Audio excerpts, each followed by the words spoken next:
Our coverage brought to you by our friends at Stella Artois and Tide. If it's got to be clean, it's got to be Tide. And we're going to get this thing kick-started with one of my favorite things to do here, and that is talk about soccer and talk about the World Cup coming up. Is joining us now is a man that's featured 110 times for the U.S. men's national soccer team, including World Cups in 2010 and 2014. Successful career in Europe, brilliant career in the MLS. He's part of a consortium that bought 20% stake in the Buffalo Bills in 2024 as well, so we'll talk to him about tackle football as well. It's Jozy Altidore here on The Fan. And a good afternoon. How the heck are you? What an intro, right? You got to put Lose Yourself instrumental in that, and that's my new bio. Yeah. Let's go. What? That was awesome. No, well, great to be here. Super excited to be here. Man, well, thanks for everything you did for the program and for U.S. Soccer, man. You're an absolute star, and it's great to get a chance to meet you here with the excitement building for the World Cup. No, thank you so much. I appreciate the kind words, and yeah, it's pretty surreal to see all the excitement and the build-up for soccer in the United States, you know? So for me, I'm incredibly excited. And, yeah, can't wait for June to come and that first game. So top international moment for you, we probably go back to 2009, holding off Puyol. You know, it's up there. Yeah. But it's another one for me, actually, Sarajevo. I don't know if you guys know where that is. In Bosnia. Okay. We played them away, and we beat them, I want to say, 4-2 or 3-2, and I scored a hat trick. My goodness. And that game to me was special because who was on the other side? I was going against this guy, Edin Dzeko. Wow. And, you know, top striker in my generation. And, like, you know, when you have certain face-offs against certain guys on their home turf, you want to put in a good performance. And so to be able to beat them and score a hat trick, for me, that ranks up there for me as one of my favorite. I could see it would take something special to best beating Spain, who was world number one at the time. They had a 35-game unbeaten streak, and you slot it past Casillas. Yes, bro. No, and that one was special, too, because I was playing against my teammates. Like, I was in Spain at that time, so there was a lot of trash talk.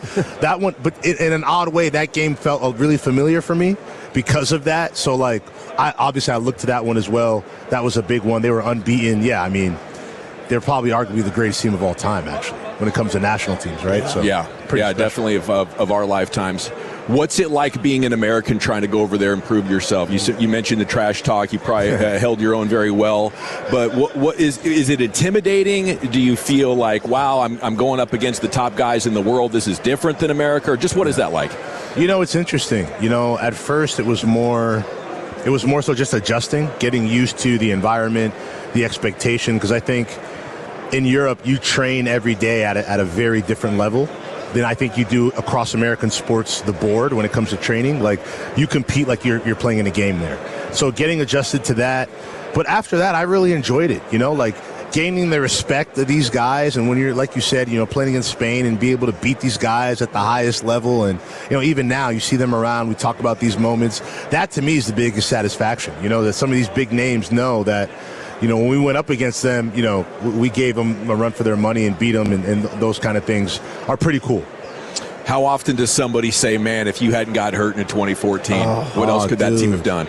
If I had a penny, I would buy a team right now. It's a lot. It's a lot. But, you know, those things used to be tough to talk about. But now when you start approaching life in different ways and getting into different industries, the adversity that you face when you're younger shapes you, how you react, right, what you use to get through those moments. And so that's a big moment. You're playing in front of, you know, millions, billions, the World Cup, right? Yeah. In terms of viewership, you go down, how do you react? And I was lucky to have my family there with me at that time, so they helped me a ton. And, you know, I look back at it as it was a tough moment because I think I could have helped the team. Yes. I really do, that we had a good team.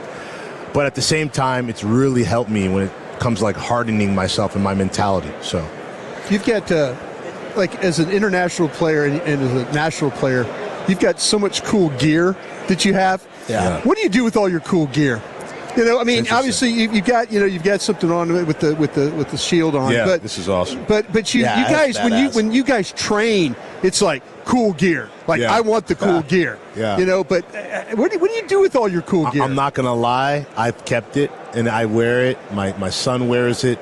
And to me, it's kind of cool because obviously, like for my son, right, he wasn't around during a lot of these moments. Yeah. But it's kind of cool. He'll put on the jersey and I'll get a flashback of a memory. He has no idea what that shirt represents. Yeah. But like, I love that. My dad, I'll go home and he's like grilling in one of my shirts. So that to me is like the biggest thing that's so fun to me.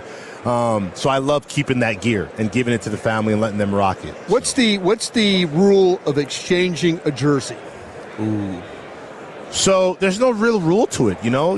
But do you get bothered by maybe a lesser player? Yeah, but I mean, for me, that's not the thing. It's what you can collect, how much you can collect. Right. Listen, when you're playing soccer at that highest level, there's a ton of respect there. Sure. You know, how many kids, this is the way I like to put it to people, you know, how many kids from Boca Raton got to go and play, Hell yeah. you know, at these levels? Yeah. I'm one of one right now. Right. You know, right. So it's pretty cool to have that, and that's the way I approach it. I actually did a bad job of changing jerseys. Oh. If there's one thing I can change, it's that. Like, I would play Messi. I'm like, yeah, good game, man. You know, and not like it didn't register. So that's kind of my biggest regret, not swapping enough jerseys. So from your start with the U.S. Men's National Club to now, what do you think the state of the team is today compared to when you first started?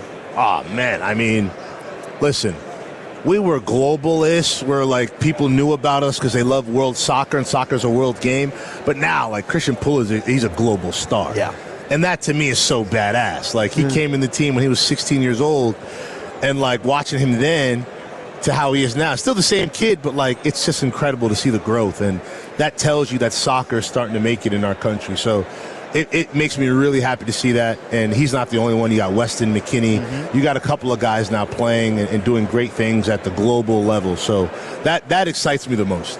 Jozy Altidore here with you on 105 Through the Fan. Who are your top 5 American players of all time?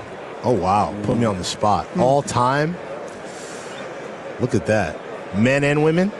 Sure. So, in no order, I'll go Tim Howard, who's here. I just saw him moments ago. This guy was incredible. Yeah. You know, incredible. One of the, you know, in my time, top 5 goalie in the world. I'll say that. Tim Howard, Clint Dempsey, Landon Donovan, Mia Hamm.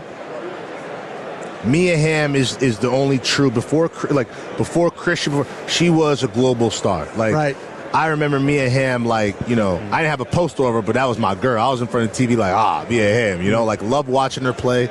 She did a lot of great things for the game.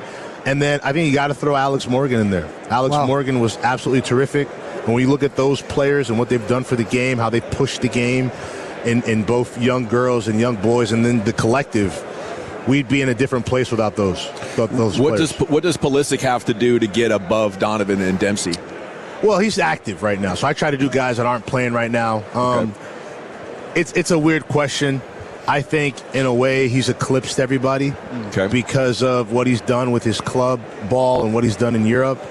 I know he's got a ways to go on the national team level, and I think it's one of those things where it's like, man, if he was in our generation, right, it would have been great to have that four-headed monster. He's in the generation he's in. I think it's been a bit of tougher curve for these guys. But I think he's right there, and I think a good performance in this World Cup does it. But for me, he's already, you know, if somebody tells me he's their GOAT, no argument for me. We got to talk with Casey Keller yesterday. Nice. He was incredible, and he had some amazing stories about playing in Millwall and how intense it was. Like, he's looking over, there's a fight breaking out in the crowd. Crazy stuff. So for you playing international, like, what's the most intense environment that you can recall playing in? Intense environment? Like, what do you mean? Like my own teammates or?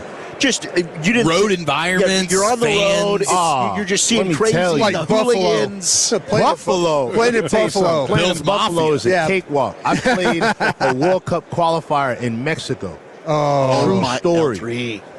We leave the hotel and somebody threw a TV onto the bus. He missed. And we saw it land, and I was like, I'm 19. I was like, that didn't just happen. We get to the stadium, go on the field for warm-ups, and they're throwing things, and I'm like, you're hearing them hit the grass. I'm like, you look over, you pick them up, they're throwing batteries. Yeah. No. Like, what's wrong with y'all? Is this allowed? It's like Eagles fans. And then on the way in, and I'll never forget this because of that, on the way out, so warm-ups are done, we're coming out now, they're going to do anthems, so we're coming out of the tunnel. The tunnel is underground in Mexico, so you walk up the steps, Estadio Azteca. I walk up, man, and I get hit with a bag of pee. No. What? No. Just on my neck. like right here. Did it splash? Did it splash? It splashed. And then some. Oh, no. And, you know, I went the whole first half smelling Pete. No. Because at first I didn't know what hit me. So I get to the bench and I'm like, it's starting to stink. A little itch. I'm like, what the hell? Oh my God. And the equipment manager comes over, and the guy, and I think that's pissed, dude. And they're like, yeah, dude, welcome. Like, because they tell you stories about this, about what to expect. Yeah. Like, we need oxygen because you're playing at altitude, so we have the oxygen tanks. I'm walking in, I'm like, oxygen tank, check. You know, I get hit with a battery, I was like, check. And then the pee, I'm sitting there like, they really throw pee. Wow. So that was tough because we didn't have any extra shirts, so I had to sit in that for like 60 minutes. And I'm a young cat, so it's not like I'm not like one of the big dogs where they get me whatever I need at that time. So, yeah, that was disgusting and nasty, but it's real out there. Did do you think that made you play better or worse? To be honest, at that age, I did not have a good game. We lost that game. They scored like a banger in like the 86th minute. I felt the ground tremble. That was a surreal experience. Like playing qualifiers at that time in those countries, and that was before they altered the stadium. So it was like 100,000 people, like sardines in there. Yeah. Dude, it's no joke. You know, they're setting fireworks off before the game, so you don't sleep. It's a different experience. Did you hit the jersey exchange on that one? I did not. I got out of there as quick as possible, straight to the shower. I'm just like, this is not cool. Was Brazil the toughest when you talk about environment as far as the humidity, the heat, and what you guys had to do for fitness for that one? I mean, I didn't make it through the tournament for fitness reasons, so no pun intended. But yeah, I mean, it was honestly, I've never been so humid. Yeah. It was so hot. Yeah. Brazil was tough. Like, you got off the training field, I remember guys just in a full sweat. Yeah. And so, like, you had to be extra hydrated. And, yeah, it was tough. We had a lot of guys dealing with a lot of things during that tournament. You going to be at a bunch of the games this summer? I am. I'm going to be at all the USA games. I'm going to try to make some of the Haiti games. I'm going to be around. I'm going to try to take it all in. This is special. It's historic, so I want to be a part of it. Do you go to all the Buffalo Bills games? I don't. I wish I could. I go to, on average right now, 3 games a year. So hopefully I can increase that. You know, I got a lot of things going on at home. I got a young son, a lot of other stuff that, I have to spend time on, but going to there it's a wonderful experience. So how involved are you, if at all, when it comes to like some of these decisions, like the Sean McDermott and other moves when it comes to the hiring process and the football operations? Well, I think like in any job, right, there's kind of hierarchy and levels and certain ways where you plug in and ways where, you're able to affect the team. And to be quite honest, I've been pleasantly surprised with the inclusivity, with some of the opportunity that we've had to work closely with Terry Pagula and the entire team. It's been a great learning experience. For me, it's been like going to business school all over again. You get to be next to a guy who's an incredibly astute businessman. And, the football team isn't even his biggest kind of, so it's like, as a young entrepreneur, it's great to spend time with him on that level. And he's been incredibly open with us, like, best experience to date by far. Have you jumped off of Winnebago into a table of fire? I have not. I have asked. I'm not going to lie. I was like, hey. And they were like, absolutely not. We do not want you to be doing that. Stay away.